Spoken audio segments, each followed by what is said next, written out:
Tsugumi Ohba further highlights the dangers of the limitless power of the Death Note. This time through the use of a corporation. I discuss this and more on today's episode.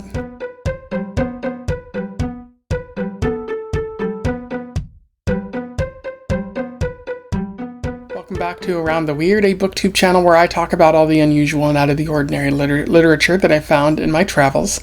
Today I want to talk about a manga that I read, part of a series that I've been exploring, and today's manga is all about corporations and death. I am referring to Death Note Volume 5 by Tsugumi Ohba, which was published around 2003. I've talked about Tsugumi Ohba on this channel before, so I don't need to go into that great of detail. He is a Japanese manga writer who has written a couple of different series, but he's probably most known for this series, the Death Note series, which has been turned into a TV show, movies, and other sorts of things like that. Tsugumi Ohba is a pen name. We do not know the actual name of this writer, as is the case for a lot of manga writers in Japan, which is probably for the best. Probably a lot of obsessed people out there creating tough times. I should also note that I've been getting a lot of this series through my library, so don't forget to patronize your local libraries. They might have interesting manga collections out there for you.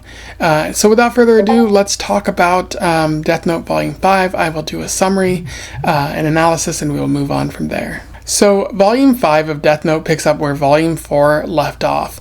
Light has turned himself in, but has said that he was under the control of Kira the entire time, or that he must have been, and instead Light has made it so if he says he gives up the book, he'll forget, much like what is happening to his supposed girlfriend, Misa.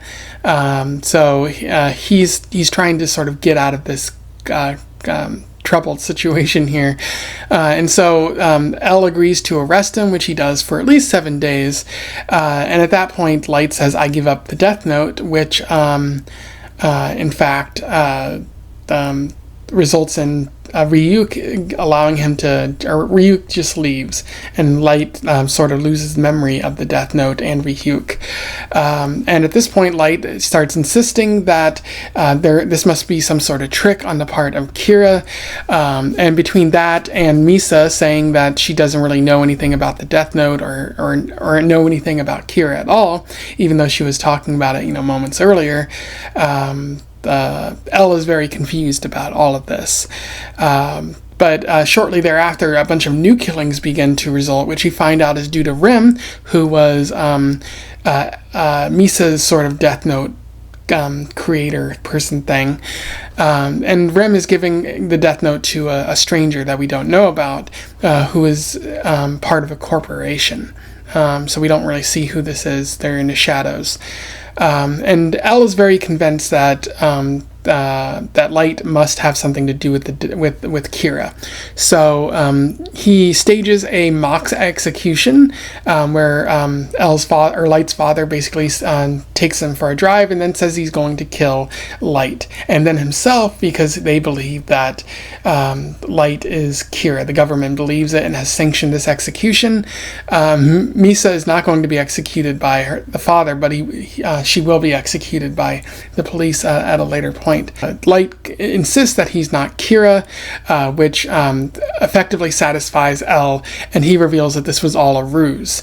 However, he doesn't fully believe that Light has nothing to do with Kira, so he keeps Misa and Light under surveillance, which they know about because Light is now connected via a chain to L, which upsets Misa because she can't be alone with her boyfriend. It should also be pointed out that Light has told L that this is all for show, and that he's kind of just using her to get ahead in the world, which is an awful thing to say from an already awful human being.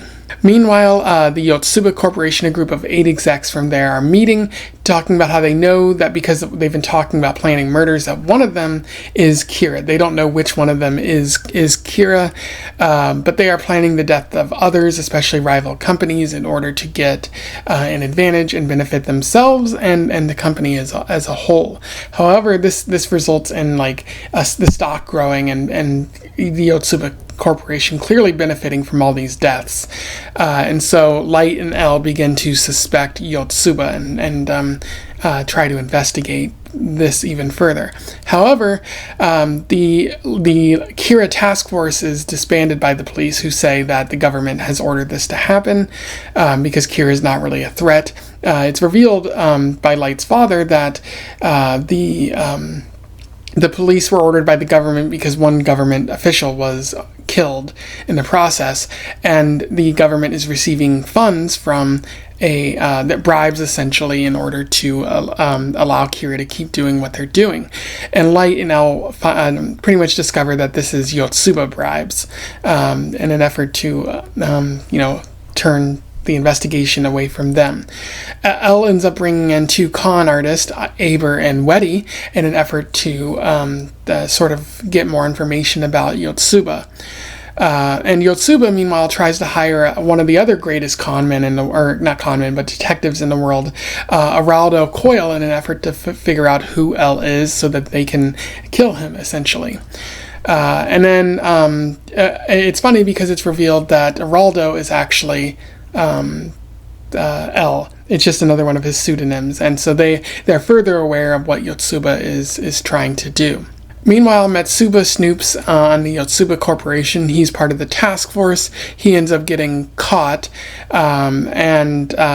the police want to know, or the Yotsuba people want to know what to do with him. They want to kill him. Matsuda insists that he's Misa's agent, just trying to get a deal for her, and they kind of believe him, but they're trying to figure out more about him. He's using a fake name, so they can't write him in the death note. But also, one of the execs left the book at home. Again, we don't see them, so they can't really kill him. But instead, Matsuda and everyone kind of trick the executives into going to a hotel that they're staying at, and Misa parties with the execs to throw suspicion of Matsuda. And Matsuda even fakes his own death at this party, committing suicide, or not suicide, but just like faking his death, in an effort to make the execs not believe that he did anything wrong, or anything like that. And that seems to work. They effectively believe that he fell out of a window or something like that. And then Aber reaches out to the executives at Yotsuba, saying that he is Araldo Coyle and he can reveal who Elle is for a certain price, a pretty high price, which the executives agree to pay.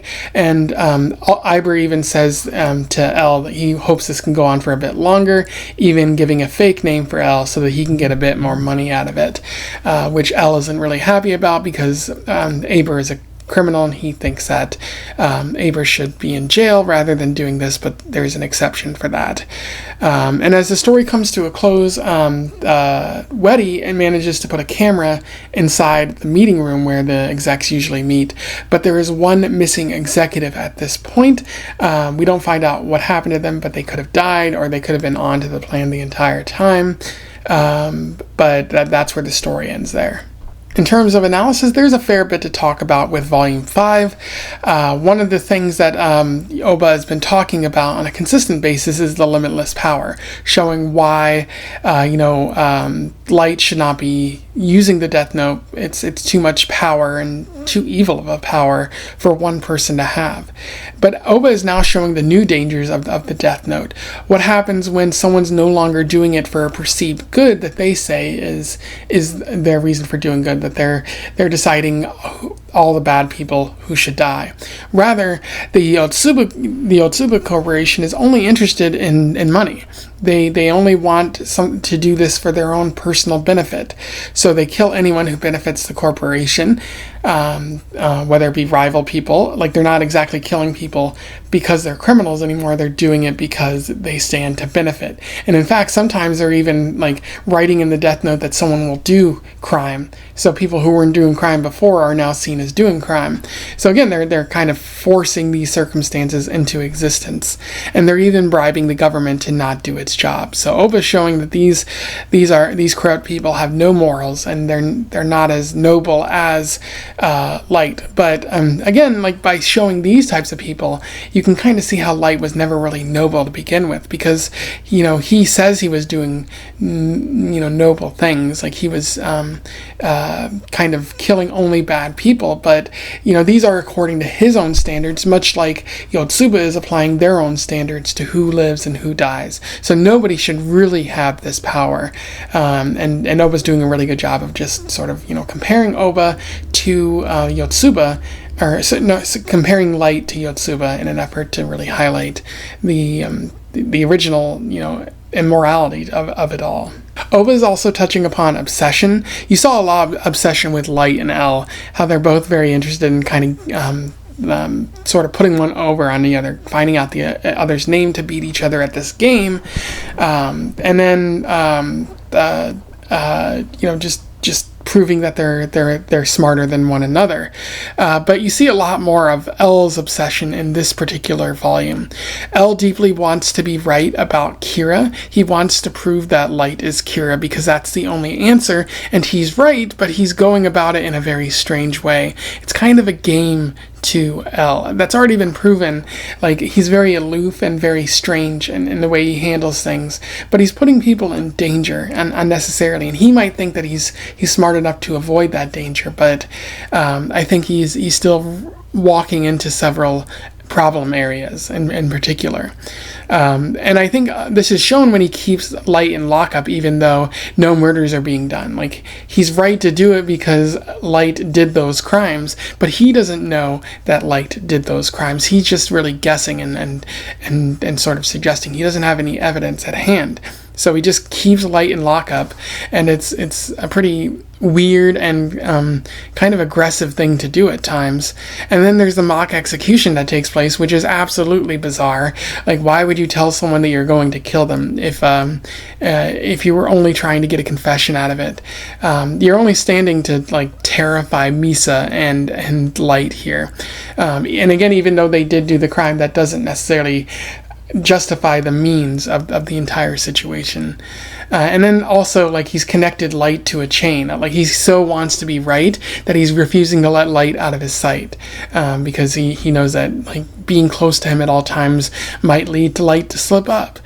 So he's really not giving Light the privacy that he really deserves there. There's a certain boredom about being wrong for L here, where he doesn't want to really investigate if the case gets solved pretty quickly, or in this case, if he's wrong, then he doesn't really care much about finding the real Kira, because again, it's just a game to him, and if he's wrong, he's just going to move on to the next thing.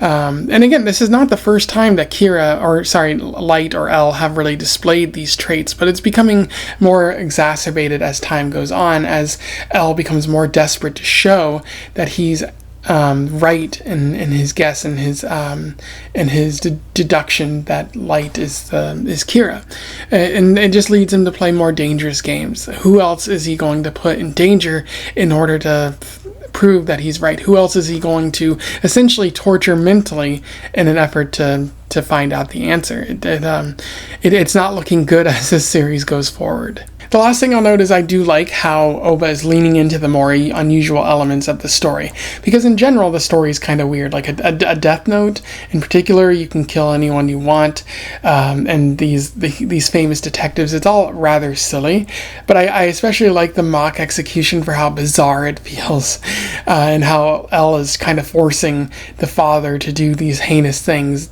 to his own son, and then having Matsuda fake his suicide to get out of potentially being killed by the Death Note.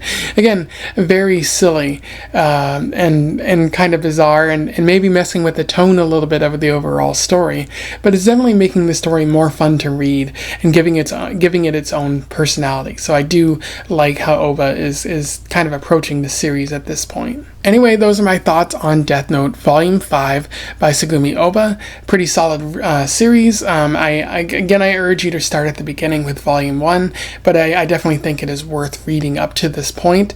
There's a very interesting relationship between Light and L, and really just the underlying mystery, the underlying sort of detective or crime story is fascinating to read as well.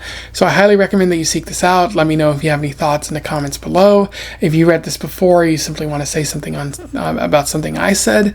Otherwise, don't forget to like, share, and subscribe so that more people can find out about this series or this author if they don't already know. Join the Discord if you want to have further conversations about manga, books, movies, TV, that sort of thing. And until then, I wish you the best of luck in your weird and corporate killing-based travels. Hopefully, you're not doing that. Farewell.